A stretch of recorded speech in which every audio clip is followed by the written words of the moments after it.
Hello प्यारे बच्चों, कैसे हैं आप सब। प्यारे बच्चों, आज हम जो करने वाले हैं चैप्टर बहुत ही मजेदार है, इंटरेस्टिंग है।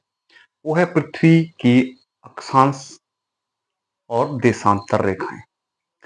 अक्षांश और देशांतर रेखाएं क्या है? ये जो हमारा ग्लोब है, ये ग्लोब कहीं ना कहीं आपने देखा होगा, स्कूल में, लाइब्रेरी में, दुकान पे या किसी टेबल पे आपकी नजर में पक्का ये ग्लोब आया होगा। इस ग्लोब की जरूरत क्या है, ये ग्लोब क्या है, ये समझना, इस ग्लोब से हम क्या दर्शा रहे हैं, ये समझना बहुत इंपॉर्टेंट है। ये ग्लोब हमें धरती के अलग अलग हिस्सों के बारे में जानकारी प्राप्त करने, जगहों को देखने, जानने के बारे में सहायता करता है। प्यारे बच्चों, इसके ऊपर आप रेखाएं देख रहे होंगे। आज इन रेखाओं के बारे में जब हम बात करेंगे, अक्षांश और देशांतर रेखाएं, अब ये क्या है, इसके बारे में हम आगे चल के पढ़ते हैं। ठीक है, अब स्क्रीन पे हम लेते हैं बड़ी वाली पिक्चर, जिससे आपको समझने में इजी हो जाए। प्यारे बच्चों, जैसा कि हमने पिछले चैप्टर में पढ़ा था कि धरती कैसी है, गोल। धरती गोल नहीं है। धरती कैसी है? धरती ध्रुवों के ऊपर, ये ध्रुव है, ये उत्तरी ध्रुव है और ये दक्षिणी ध्रुव है। ये ध्रुवों के ऊपर क्या है, चपटी है, और बीच में से क्या है, ये थोड़ा उभरी हुई है। आपको ये पिछले चैप्टर हमने पढ़ाया था, शायद आपको याद होगा। ठीक है, तो क्या है, सबसे पहले करते हम अक्षांश रेखाओं के बारे में। अक्षांश रेखाएं हैं क्या? अक्षांश रेखाएं वो रेखाएं हैं जो हमारी पृथ्वी को अलग अलग बराबर भागों में बांट देती हैं। इस उत्तरी ध्रुव से लेके और इस दक्षिण ध्रुव तक के बीच की जो ये लाइनें हैं, पड़ी हुई लाइनें, ठीक है, ये लाइनें क्या हैं, हमारी अक्षांश रेखाएं हैं। अब अक्षांश रेखाएं कैसे हैं? सबसे पहले हमें अक्षांश रेखाओं में पढ़ना होगा भूमध्य रेखा, जिसको हम विषुवत वृत्त भी कहते हैं। ठीक है, इसको, इसके बाद पृथ्वी के दो भाग हो जाते हैं, एक उत्तरी गोलार्ध और एक दक्षिणी गोलार्ध। एक उत्तरी और एक दक्षिणी गोलार्ध। अब दक्षिणी गोलार्ध को जो विभाजित करने वाली एक रेखा बनाई है, इसका नाम है कर्क रेखा। ठीक है, और जो दक्षिणी भाग को विभाजित करने के लिए एक और रेखा खींची गई है, वो है दक्षिणी गोलार्ध रेखा। ठीक है, तो इसको मकर रेखा कहते हैं। ठीक है, नाम है मकर रेखा, इसका नाम कर्क रेखा। अब बच्चों, ये जो है, ये रेखाएं वो हैं, ये समानांतर हैं, आपस में कभी नहीं मिलने वाली है। ठीक है, और इनके समांतर होने की वजह से क्या होता है, हमें जो चीजें हम ग्लोब पे, मैप पे पढ़ना चाहते हैं, उसकी वजह से हम पढ़ सकते हैं। प्यारे बच्चों, समांतर मतलब ये पूरी पृथ्वी के ऊपर, ग्लोब के ऊपर हमने क्या है, एक काल्पनिक रेखाओं का एक जाल बिछा रखा है पूरी धरती के ऊपर, ग्लोब के द्वारा। ग्लोब के ऊपर हम दिखा रहे हैं ये कर्क रेखा है ना, और ये मकर रेखा, और ये भूमध्य रेखा, इसको हम विषुवत वृत्त भी बोलते हैं। ठीक है, अब क्या कर रखा है, इसको हमने अलग अलग तीन चार भागों में बांट रखा है, तीन चार या पांच भागों में बांट रखा है। आर्कटिक है सबसे ऊपर, ऊपर वाला हिस्सा, इसके ऊपर वाला हिस्सा जो है वो चपटा है। ठीक है, और नीचे है अंटार्कटिक, अंटार्कटिक का है ये वाला हिस्सा, नीचे वाला ये भी नीचे से चपटा है, और बीच में से ये उभरी हुई है। इतना तो हमें पिछले चैप्टर में पता चल गया था। ठीक है, अब क्या है, अब इन रेखाओं को कैसे समझना है, इसके बारे में बात करते हैं। पृथ्वी के मध्य से, मान लो पृथ्वी का सेंटर यहां है, घूम रही है, लेकिन पृथ्वी के अंदर, कोर के अंदर गहराई में, वहां से 0 डिग्री हम लेते हैं, तो ये आती है 23.5, मतलब 23.5 या 23.5, ऐसे आप इसको लिख सकते हैं, या 23 के साथ 1/2 करके, मतलब 23 और आधा, 23.5 डिग्री के ऊपर ये रेखा कहीं से भी आएगी, कहीं से भी नापेंगे आप तो ये कितने डिग्री आएगी, 23.5 डिग्री। और ऐसे ही मकर रेखा भी 23.5 डिग्री आएगी बेटा। ठीक है, तो ये इसकी दूरी जो धरती के मध्य, मतलब आप ग्लोब के सेंटर में अगर कहीं गहराई में देखेंगे, वहां से लेके इसकी क्या है, हम जो डिग्री वो नापते हैं। ठीक है, उसके बाद अब इसकी दूरी मध्य से कितनी हो गई, 23.5 डिग्री।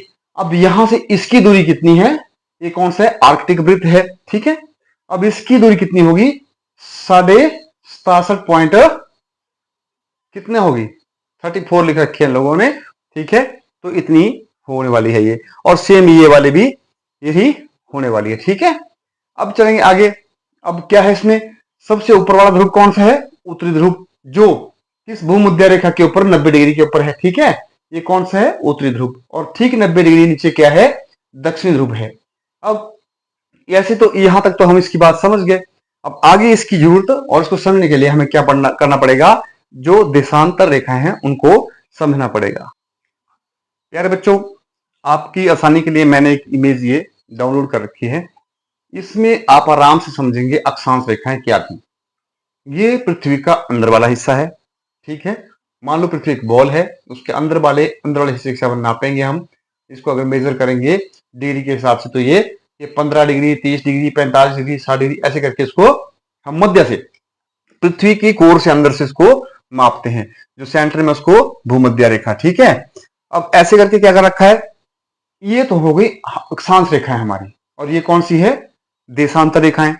देशांतर रेखाओं में अब क्या है, इसका ये साइड में था, अब ये गहराई से कैसे है, ऐसे करके ऊपर को है, उत्तर से दक्षिण को, दक्षिण से उत्तर को, जो रेखाएं आपस में मिलती हैं उत्तर से दक्षिण तक जाती हैं और दक्षिण से उत्तर तक आती रहती हैं, वो रेखा कौन सी है, देशांतर रेखाएं हैं। ठीक है, इनको भी डिग्री में पढ़ते हैं, इनको भी डिग्री में पढ़ते हैं, लेकिन इनके बीच के गैप को कैसे पढ़ते हैं, मिनट और सेकंड में पढ़ते हैं। ठीक है, अब ये उत्तर ध्रुव से लेकर दक्षिण ध्रुव तक इनके ये समांतर नहीं है बेटा, ये यहां से 0 डिग्री पहुंच जाती है और बीच में फैलती रहती हैं, और फिर वापस दूसरे जब छोर पे आती हैं या ध्रुव पे आती हैं तो क्या हो जाती हैं, दोबारा शून्य पर पहुंच जाती हैं। तो आप समझ गए होंगे कि जो रेखाएं कैसे हैं, जो ध्रुवों के बीच में पृथ्वी को अलग अलग हिस्सों में बांटे वो क्या है, अक्षांश रेखाएं, और जो ध्रुवों को ध्रुवों के साथ आपस में मिलाएं और पृथ्वी को अलग अलग हिस्सों में बांटे उसको देशांतर रेखाएं कहते हैं। बच्चों बहुत आसान है, बड़ा मुश्किल नहीं है। अक्षांश अक्ष के ऊपर और देशांतर देशों को बांटने वाली, ऐसे करके भी आज इसको समझ सकते हैं। चलते हैं अगली इमेज पे। प्यारे बच्चों, ये देखिए इमेज आपके सामने, ये आपकी किताब में भी है। अब इसको क्या कर रखा है, अलग अलग हिस्सों में बांट रखा है। ठीक है, मैंने जैसे बताया था विषुवत वृत्त जो मध्य है इसको 0 डिग्री मानते हैं हम, और क्या मांगते हैं, कर्क रेखा को 23 डिग्री और आधा डिग्री, साथ में 23.5 डिग्री। ये यहां भी इतना ही है, यहां भी इतना ही, हर जगह ये कितना है, 23.5 डिग्री है। उत्तर ध्रुव इसके 90 डिग्री, लेकिन जो इसका उत्तरी ध्रुव का जो वृत्त है, उत्तर ध्रुव का जो वृत्त है ये कितना है, 66.5 डिग्री यहां से है। पहले भी आपको बताया, यहां से भी। अब बात है कि इस चीज के बीच में ऐसी क्या चीजें हैं, इस जो इमेज है उसमें क्या ऐसा इंपॉर्टेंट है जो हमें समझ में आना चाहिए। सबसे पहले धरती को क्या कर रखा है, यहाँ 3 हिस्सों में बांट दिया है। कौन कौन से, सबसे पहले है शीत कटिबंध, उसके बाद शीतोष्ण कटिबंध और उष्ण कटिबंध। ऐसा ही नीचे है, ये उत्तर वाला था, ये दक्षिण में भी शीतोष्ण और शीत कटिबंध। ठीक, अब बात यह है कि ये उष्ण कटिबंध क्या है, क्योंकि हम धरती के मध्य में ज्यादा रहते हैं, ज्यादा इंसान लोग या जीव जो भी हैं।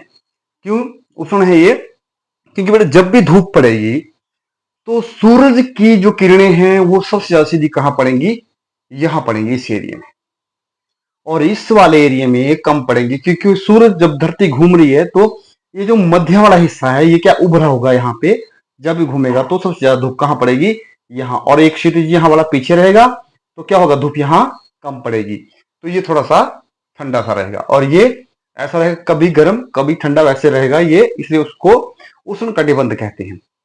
अब बात आ गई कि उत्तरी जो है इसमें क्या होगा, इसमें ठंड थोड़ी ज्यादा होगी, और इस वाले में क्या है, बहुत ज्यादा ठंड है। ठीक है, ये शीत कटिबंध के नाम से इनको जानते हैं। शीतोष्ण, ये भी शीतोष्ण। तो कितने भाग होगा हमारे जो कटिबंध कितने भागों में बांट रखा है धरती को, शीत कटिबंध, शीतोष्ण और उष्ण कटिबंध में। ठीक है, कितने डिग्री तक है हमारा, कर्क रेखा तक हमारा जो है, कर्क और मकर रेखा के बीच में जो हमारी जो धरती का हिस्सा है वो क्या है, उष्ण कटिबंध है, और इसके बीच में ये क्या है, उत्तर ध्रुव का वृत्त है, इससे लेकर कर्क रेखा के जो वृत्त है इस तक की जो दूरी है, ये जो इसमें जगह है ये शीतोष्ण कटिबंध में है। सेम यही इसमें है, दक्षिण में भी ये भी शीतोष्ण कटिबंध है।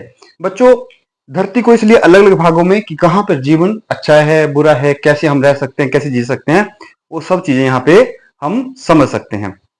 अब बात आती है कि भूमध्य रेखा कहाँ पे है ना।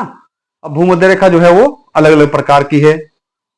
प्यारे बच्चों, ये जो रेखाएं हैं इनको बोलते हैं यमोत्तर रेखाएं। ठीक है, यमोत्तर रेखाएं ये क्या है, ये सब उत्तरी ध्रुव से दक्षिण ध्रुव तक आपस में मिलती हैं। देशांतर रेखाओं को मार्क करने के लिए इनका नाम एक और दूसरी तरह की रेखा रखी है, इनका नाम रखा गया यमोत्तर रेखाएं। सबसे जो पहली धरती को जब हमने यमोत्तर रेखाओं में विभाजित किया तो सबसे पहले नंबर पे तो कोई रखना था, तो सबसे पहले नंबर पे किसको रखा गया, ग्रीनविच।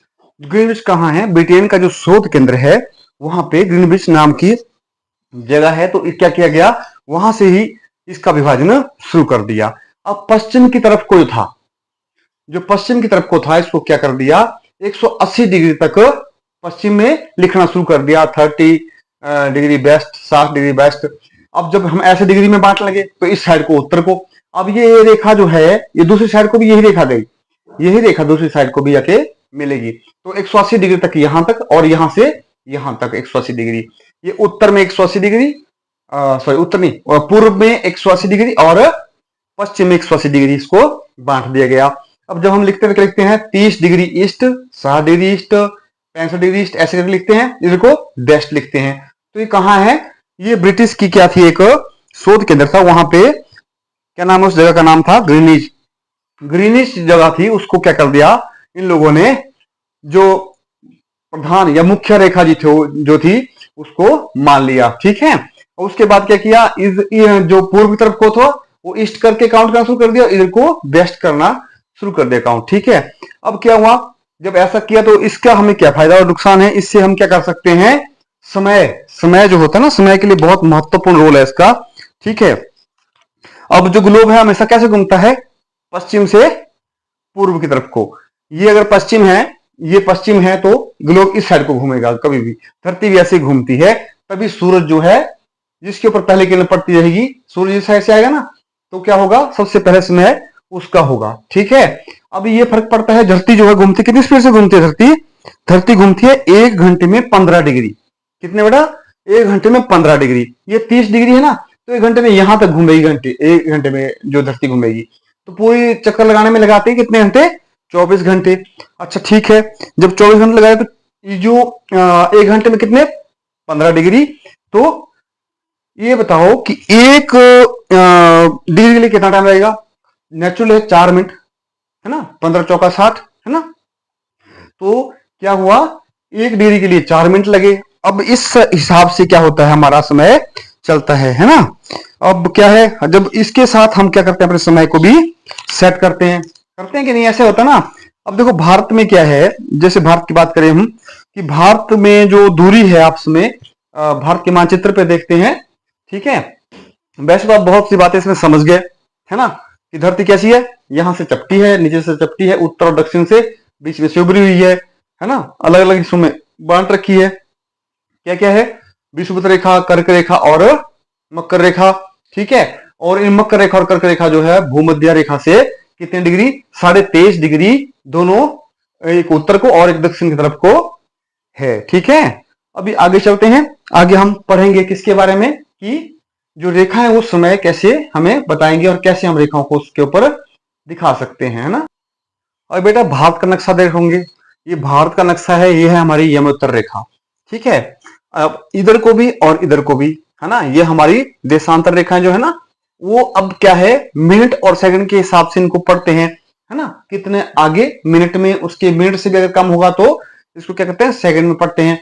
तो हम जो है भारत के, जो हमारी यमोत्तर रेखा है वो कहाँ है, 62.5 डिग्री के, 82.5 डिग्री के ऊपर कहा, ईस्ट में है। ठीक है, अब ये हमारा सेंटर आ गया। अब बात ये है कि अब हमारा समय कैसे बताएं, क्योंकि हमारे बीच में तो दूरी बहुत ज्यादा है, 68 डिग्री और 97 डिग्री, है ना। तो समय को कैसे हम इसमें डिस्क्राइब करेंगे, कैसे बोलेंगे कि हमारे पास क्या समय है। तो जो समय कहाँ होगा, इस रेखा के ऊपर होगा, वो पूरे देश का समय माना जाएगा।